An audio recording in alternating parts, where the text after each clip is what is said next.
You fabulous interior design professional. Welcome to Business of Design. I am so glad you're here. I want you to know that I began this morning prior to my interview with our guest, Vanessa McQuade. I began this morning thinking, a marketing conversation. Really? I don't know about that. Like, what on earth could we learn about marketing?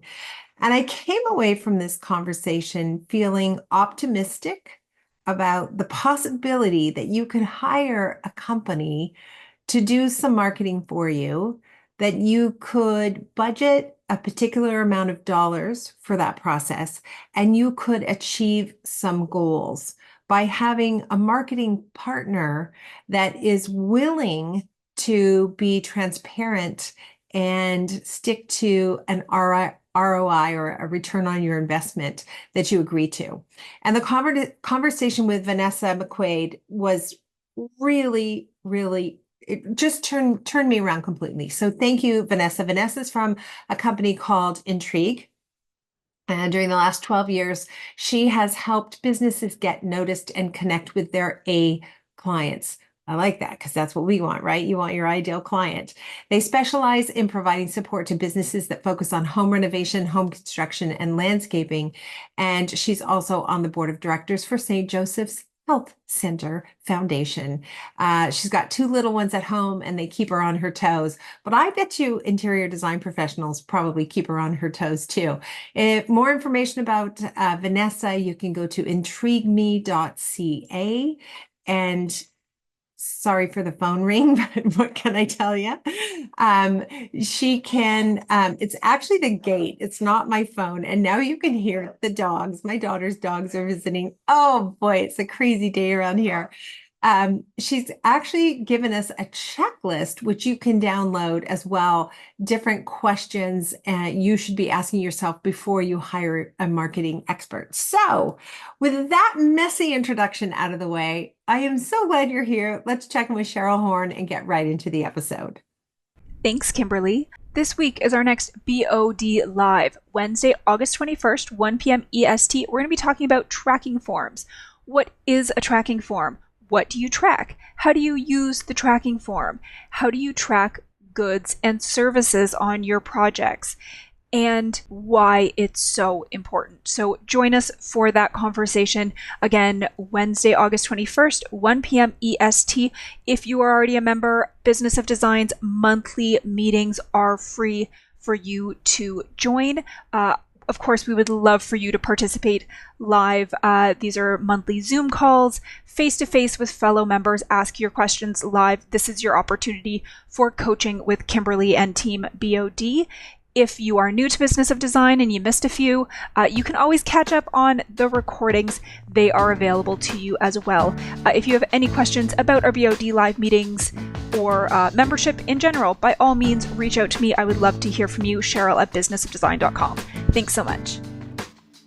Vanessa and I both have our cup of coffee in front of us, and we're ready to have a good conversation about marketing. Is it possible, Vanessa, to have a good conversation about marketing? It's just, oh, what a category. Like, I right? know, I'm biased. I enjoy it a lot, but I do know that there's a lot of mixed feelings around the subject. So I'm here to go through it with you. Okay, yeah. Okay, you know what? Why are there, and I love it. You have your Timmies there. For those of you who are not in Canada, you just don't understand the affection that Canadians have for Timmy's coffee. Yes. Yeah. And it sounds like you have that kind of affection for marketing, and some people don't. So why does marketing get a bad rap? Let's start there. Yeah, I think it's just because it's something that's a little fuzzy, maybe not as tangible, and it's hard to understand. I guess it's similar in any space, right? Like if you know it and you know it well, then you know what to like the questions to ask, what to dig into. But a lot of times it's not that clear. And I think like our vision at Intrigue Media is to really create the gold standard in marketing that entrepreneurs can trust to grow their business because there is a lot of unfortunately like snake oil in the business of marketing where people aren't making very clear promises, or they're like, let's do some branding and let's try this thing, but in reality, especially with digital marketing and today, it's all based on data. There's actually a lot of transparency that exists in marketing now. So anybody that you're working with, you should be able to have very clear goals, clear metrics, very clear targets of what you're hoping to accomplish, and be able to see how you're aligning to that, to know if you're need to adjust your strategy or not. So yeah, it's understandable why it's such a mixed emotion topic for some people. And our whole thing is trying to really enable business owners, entrepreneurs to have the right questions to ask, to know if you're working with the right person. It doesn't matter if you're working with us or somebody else, just to know that you're working with the right marketing agency that's going to be able to develop a strategy for you, implement it, and get the most out of your marketing dollars, when that's often not the case. We often hear people come to us and be like, we tried this or we worked with this person, but it was just a waste of money and we didn't get anything from it. And that's what we're trying to really get on these podcasts and chat with people about, to give them the questions and tools and things to look for to make sure that they are getting the most out of their marketing dollars. I love that you get the perception out there in our world amongst interior design professionals of how often we go down a path with some marketer with the greatest expectations, the highest hopes, and it ends up being like meh, meh, nothing, like less than nothing, That sound right? effective. Yeah. Thank you. Thank you. Yeah. Maybe one day I can go into voice acting. Yeah. It's tragic and it's painful, and then you don't want to sign up for it again. So you mentioned that there are questions we should be asking anybody we're considering handing over marketing dollars to. What are those questions? How many of those questions are there? There's a lot of questions, and I don't know, I can maybe give it to you after. We have like a marketing partner checklist that I can provide for after, if anyone wants to download it. Oh yeah, we One do. of the, I love yeah, that. so that'll, Marketing partner checklist. Okay, I like that. Give us some of the maybe top 5 questions we should be thinking about. yeah, and I was even just like the first one to start with. There's a few that'll pop up in my head, but the main one really is, what can I expect out of this campaign? Like, what's the Mhm. goal that we're achieving? We go and do a lot of talks in a lot of places, and I'll ask, like, what's your marketing? Does anybody have a marketing goal? And people, mostly no one raises their hand. And when they do raise their hand, they'll say more leads. And I'm like, what does more leads look like? Whoever you're working with should be able to say, with this amount of money, we should anticipate X amount of leads. And if they're in the industry enough, they should be able to understand what the ROI should be on Okay. that. Like if you Can spend X amount of dollars. So really, really figuring out who you're working with and if they understand the numbers as much as they should. Okay, I'm going to even unpack that one right there, because let's say a lot of people listening are thinking, I want more leads. We're hearing from all over North America, from Australia. It's a little quieter these days, It is especially compared to the pandemic when, sales were through the roof. It's a little quieter. 100%. So let's assume we all want more leads. What's wrong about that as the goal? Why is that a vague goal? And what can we do to make that goal a more clear, attainable goal? Hey designers, just popping in to remind you of the wonders of Daniel House Club. DHC simplifies your design business, offering everything you need in one place. No more wasting time managing orders. They've got that covered, so you can concentrate on creating beautiful spaces. Plus, they offer some of the best trade pricing on top brands like Four Hands, Curry & Co., and Hudson Valley Lighting, with flat rate shipping. To join, visit danielhouse.club and use the promo code BOD2024, all caps, for 50% off your first year of their Pro Plus membership. And for you longtime members of DHC, they want to reward you for your loyalty. Use the code HighPoint2024 at checkout to receive 10% off the value of your next order. DHC is also super excited to celebrate BOD's 20th anniversary with us this fall at High Point Market. They will be sponsoring our seminar series on Saturday, October 26th, in partnership with some of their top vendor showrooms, including Four Hands, where mimosas will be on tap. Join Daniel House Club now and experience how easy managing your design business can be. Yes. Okay. So that's an amazing question. The problem with more leads is that at the end of the year, did you get what you wanted out of it? It is so vague. You don't know what the target was. And the worst part is, along the way, you don't know if you're on track or off track, because you're like, I got a little bit more, but was that enough to hit your goal of what you're trying to accomplish? What we talk about is like a revenue model. Every business is based on this, understanding, how many leads you need, what's your conversion rate on those leads? So if you have 10 leads and you're going to convert 5 of those, let's say, understanding what your average sale is and your gross margin on that to be able to really understand, if I have a revenue target of I'm at 1 million and I want to get to 1.2, how many leads do I need to generate with my 50% closing rate to be able to move that gap from 1 million to 1.2 or whatever your targets are. So there is definitely an economics to marketing where you can look at the numbers and almost reverse engineer them to be able to understand how many leads you need to generate. And it's not up to you to necessarily have to do all those calculations, but you should be working with a marketing partner that has those questions for you to be able to do the calculations to say, like, you know what, we're going to need to generate 25 leads a month for you. And that's the very specific target. So that month to month, you can be like, yep, we're on track to that, or we're only getting 10. You're not going to get the gap that you're looking for. Can And we I, need to make adjustments to the campaign, right?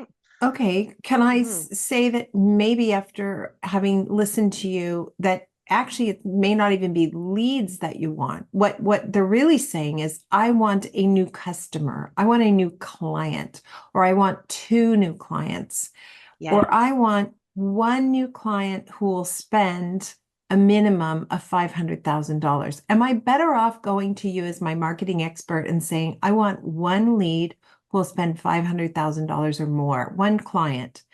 And then you could tell me how many leads and how many blah, blah, and what. Okay. For sure. Yes, exactly. Yeah. So, and we come to it through having these in-depth conversations with our clients before we build their marketing plans to figure out what they need, because if they're like, you know what, we need, and that's what you're saying is essentially what we were talking about too. So if I'm going from the 1 to 1.2 million and your average sale is 500,000 or whatever your average sale is, then this is how many clients we need.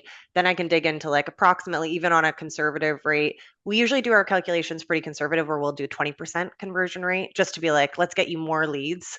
And then even if you converted only 20% or less, like you're still in a really good shape for a good return on Mhm. investment.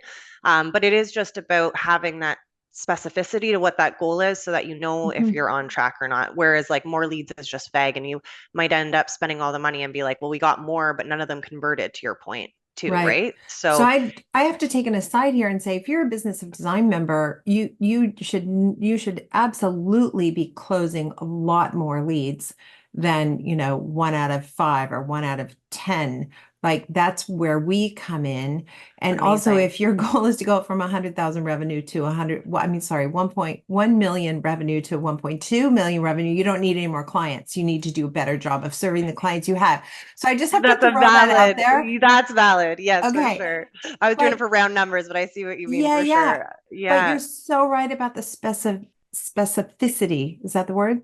Yes. Yeah. Specificity. I can't, clearly I need more of my coffee today. Because too often you do hear people say, I want more leads, when actually that isn't what you want at all. You might only need one client And to, Kimberly, to your point too, like you might not even need to spend more on marketing. Like as much as I'm here to talk to you about marketing, if your lever that you need to pull, and that's why we talk about that like revenue model being like your conversion rate and some of these other things, sometimes you just need to improve your sales cycle. Like yeah, that's the other thing. Maybe you don't need to spend more on marketing. Maybe you need to close more of the leads that are coming through. right. Ask for more referrals. Like there's be a part of different associations. There's so many other things that you can do that aren't just like your standard marketing or digital marketing. So it's looking at it full picture to figure out what do you actually need, and then what are Mhm. the levers you need to do to pull those that are going to get you the most out of your dollars. Okay, really Yeah. smart. So that was one question that we can ask anyone we're considering working with in the category of marketing. What's another question, Vanessa, that we can ask? Yeah, I would definitely say there's so many that could come up. I'm looking at this like list. I'm like, where could it go? Okay, so the other piece is just how they're planning on tracking to that goal. So if you Mhm. have a goal set up, understanding the tools that exist to be able to, if you are spending marketing dollars, how they're tracking it to be able to understand what is getting you the best return on investment. So a quick tool that exists out there that I'd recommend, one is free that everybody can use. It's Google Analytics, or GA4 is what it's called now. It's a free tool you can put on your site. If you have it set up properly, it'll track all the goals that are coming through your website. So like form submissions and phone calls should be set up so that you can see everything there.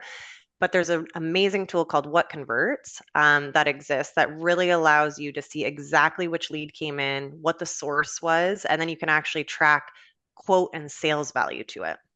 So that's just a What, quick one. what's the It's second one you called said? it's called What Converts. I have to write this down. Yeah, it's If you're awesome. driving, don't write this down. We'll put this in Yeah, the show notes. exactly. And it's a paid one, but it's not overly expensive, and the value that you get from it is huge because you can actually start seeing if you, as an example, we're running Google Ads and the individual campaigns are set up, you would be able to see which ones are converting the most and you're getting the most return on investment for so that you could put more money towards those and pull back on the ones that aren't. So that's just like one of the tangible pieces. Is huge. And the other piece too, and I'm gonna just end up going on a rant, but like it's just making sure that whoever you're working with does actually understand your industry. So asking them like, do you have industry benchmarks? Like, have you worked with somebody in the design space? Just so that they have some metrics to let you know what a good conversion rate is, what isn't. For us, like when we look at websites, we're always trying to baseline a 2% conversion rate on your websites. You know, if 100 people come through, 2% come through as leads. So 2 leads would come through. That's kind of like a standard. We're always trying to aim for like 3. The industries we work very heavily on, we get up to like 5%. So that's because we know it and we can repeat it. So understanding and like taking a step back to just ask who you're working with, like, do you have anybody else in the design space or whatever your industry is super important because then they have some benchmarks to be able to tell you, like, are you comparing well? And what can we learn from our other campaigns that we can apply into your campaign and make better? Okay, so benchmarks, you're meaning something you can measure it against. We've worked with other Exactly. interior design firms. This is what's happening for them.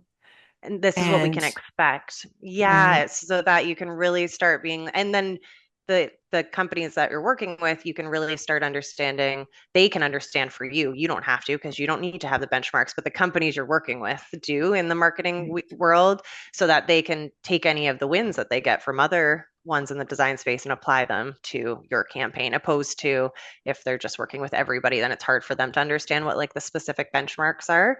And that's a huge win as well. Okay, so those are three good questions we can ask. I want to ask about this. Sometimes the frustration is you have to invest multiple months, 4, Mhm. 6, 8 months, which is a big investment. And how do you, and by the time you figured out it's not really working, you're almost a year invested in it, and it feels like such a waste of energy. Are there any things that you should be looking for in month 1 and month 2 that might give you an indication you're in good hands, you're on the right track? Oh, that is a good question. And I will say it, and this isn't going to be the most helpful answer. Like sometimes it does take time to like work through that. Like we usually Mm. say like the 3 to 6, like 30 to 60 days, sorry, is like, you're really refining it. And then up to 90 days is working out all those kinks. And then 90 to 180 is really where like things start really taking off for very fresh new campaigns. Sometimes it can happen even sooner than that, but I think the biggest thing is that you're working with somebody that sets those expectations clearly up front Mhm. as much as possible. Because if you're having someone who's like, you know what, I think it's a bigger red flag if you're working with anyone that's like, we're going to create this campaign and we're going to turn it on. And it's going to be perfect. It's going to be amazing. And you're going to get leads like immediately, everything that you're looking for. If you ever get the feeling that you're being overpromised too, you likely are. Yeah. But if the good indicators would be somebody who is telling you, it might not be as good as it needs to be and it will get better, like those type of things, because then it's just like very clear expectation setting. And again, I know I'm just going to say this probably 100 times, but if there is that clear goal, then at least on a month to month basis, like we're off track. If there's not, then it's just this like vague, very gray area where you're like, I don't feel like it's working well, but we don't Right. really necessarily know. But I And would if say, you yeah, working with someone that like understands it and is telling you like, this is what to expect month 1, month 2, month 3. And if we're not there, then you have an opportunity to be able to like pause the campaign if it's not getting you what you're looking for. But marketing unfortunately does take time, which is part of what you mentioned about the mixed feelings. I yeah, get yeah. fully, yeah. Yeah. But if Needs the you momentum. if you do give your marketing person team a vague goal, it's easier for them to hit it. right? If you say, I just want a lead, like, great, we got you 12 leads today. These happen to be my cousins who are on Facebook, and you're not going to get any business from it. So it's really, you do have to advocate for yourself too, Yes. right? And you have to, so can I expect my marketing company to tell me that's too vague? What do you really want out of this? Like what, and also, I guess the answer is, of course, yeah, you should expect that. What are the other kinds of goals? Because you're in the space of home builders, uh, Mhm. specifically. What are some other really good goals that you see people tackle and achieve?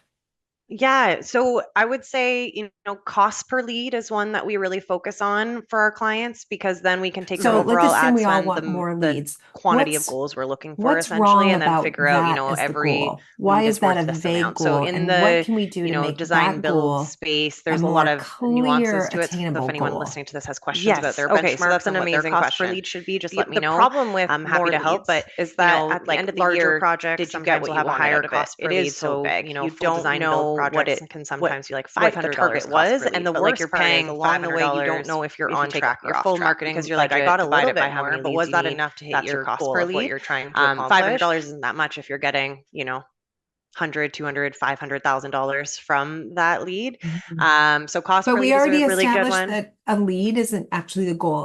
A goal is a client. So rather than having a goal of a lead, can I have a goal of a client? That's actually, yeah. So that was the one. The next one is the customer acquisition cost, which would be more tied to the customer that you're trying to Okay. get.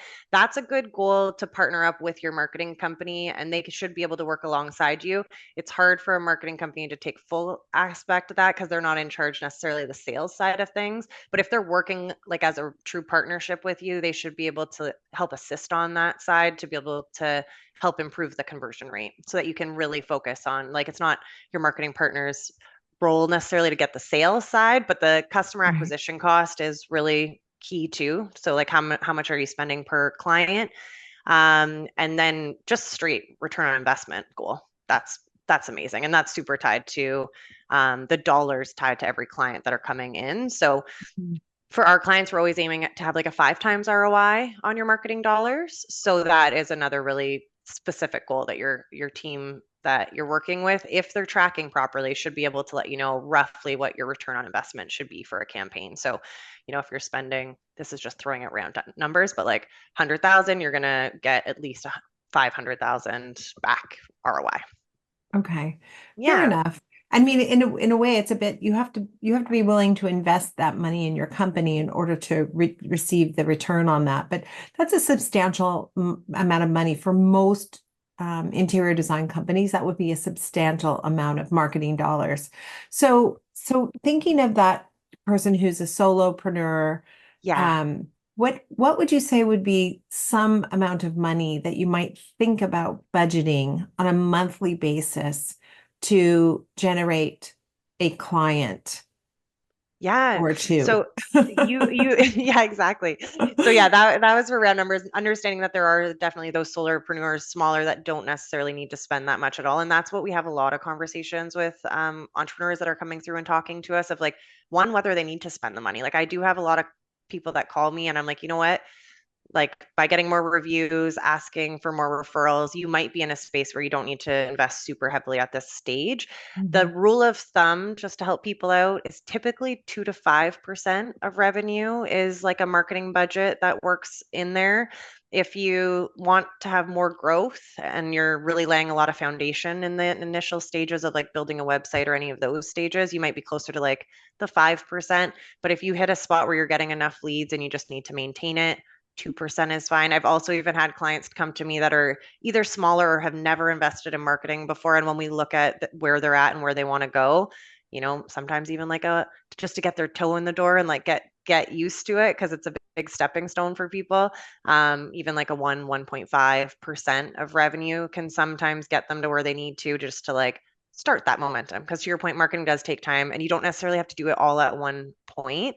I think that's the other thing people get, the other mixed feeling for marketing is that it just feels like there's so much and there's so many options. But I always just try to tell people that whatever you're doing, just do it well. You don't have to do everything all at one time. There's definitely whoever you're working with, whether it's like somebody in house or a marketing partner, should be able to let you know like what's going to get you the best return on investment with the amount of money that you have so that you're not having to do everything. Because if you do everything, then you're diluting your budget over so many different things, and then you're likely not going to get the best return on any of it. So how do you just, do one thing, do it well, build that momentum, then maybe you can layer it on, especially when you're talking to like about solopreneurs or a little bit smaller that way. Having a strong website, really great Google reviews, and then layering on your Google ads for specific keywords that are going to get you to the top of Google for the results that you're looking for, like those high end ones, is probably your easiest like foot in the door without having to like dilute it over all the different things that exist. Yeah. I've felt in the last couple of years fairly cynical about the SEO hunt. You're competing against Wayfair and Home Depot, and they use the same words we're using to get our high-end clients. I mean, you can Google. I mean, I've been on the fairly high-end interior designer in Canada for so many years, and my name is really, unless you put my name in, it's not coming up. And I'm somebody who's Very had a competitive. 30-year career in TV, right? Yes. So it's not like I've been a wallflower and haven't been given a ton of unfair advantages and so many advantages. I shouldn't say unfair. I worked very hard, but you do have to get lucky to get, what I got, which is amazing. So am I right to be a little bit cynical? Like I would never hire a marketing company who says, we're going to spend all this money to get your SEO to the top, because really, how would you possibly do that?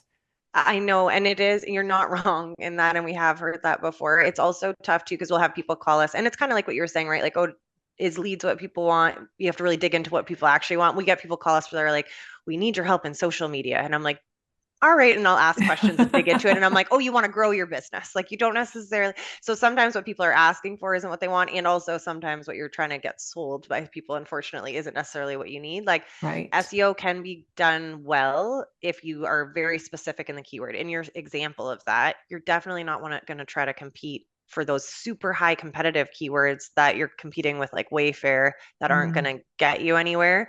There are some examples in the space where there would be like specific keywords you could go after, but it takes time. So that's the other issue. I had a client reach out to me recently and they're like, oh, well, somebody came to us and said we should invest in all this SEO.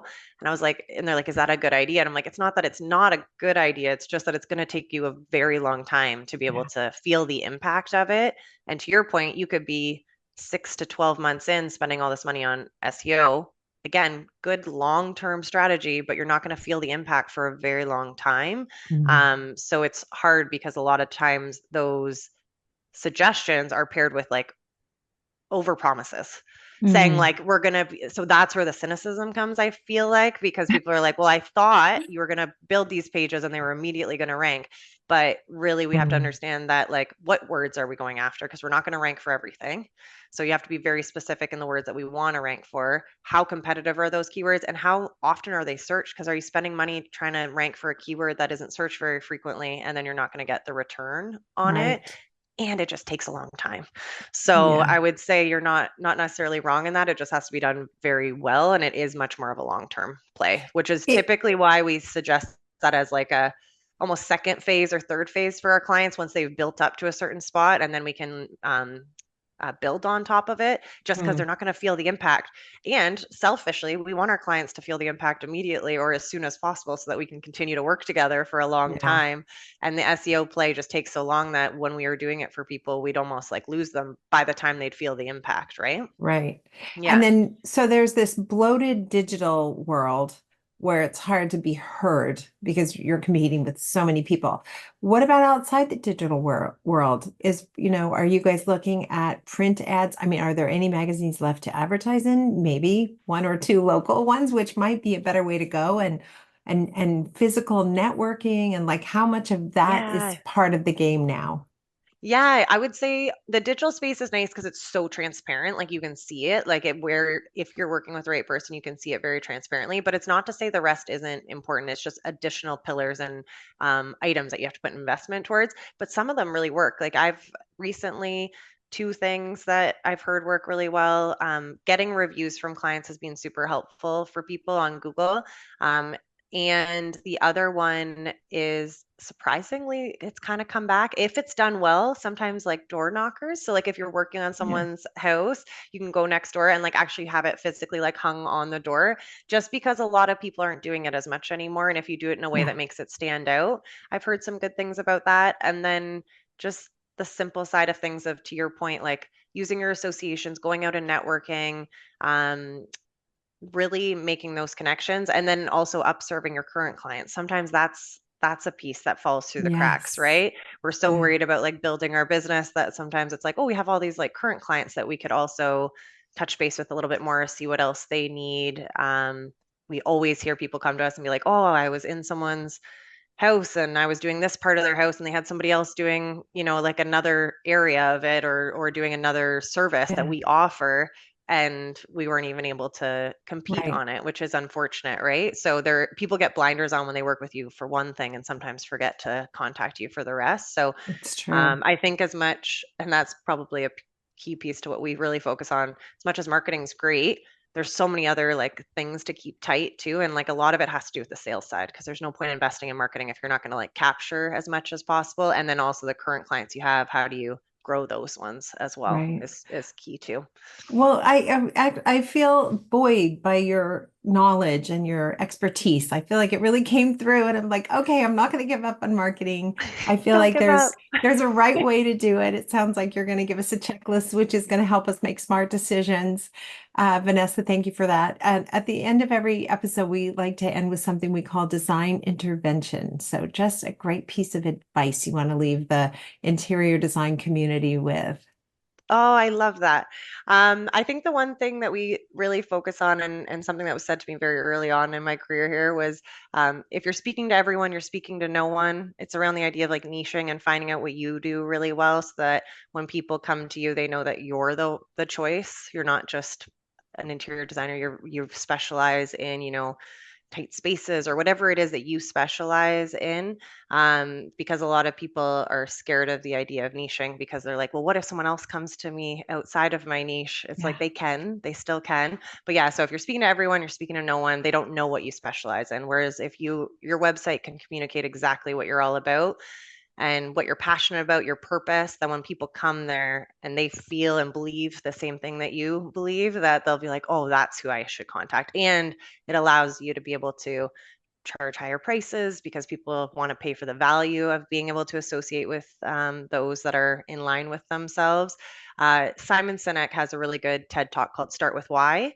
That I'd recommend if you haven't listened to it before, but that's kind of key to it, of like start with why, your purpose, and really bringing in the people that believe what you believe, and niche on the item, that the specialty that you have, so that people know that you can do it best for them. So yeah, that's mine. Thank you. I love that. That's such good advice. And I watched that TED Talk years ago, and it's maybe time to revisit it, because it was a really moving, important tool you might bring to your business. Yeah. Thank you so much, Vanessa. Continued success. It was great to talk to you. Yeah, you too. Thanks so much, Kimberly. I had a great time.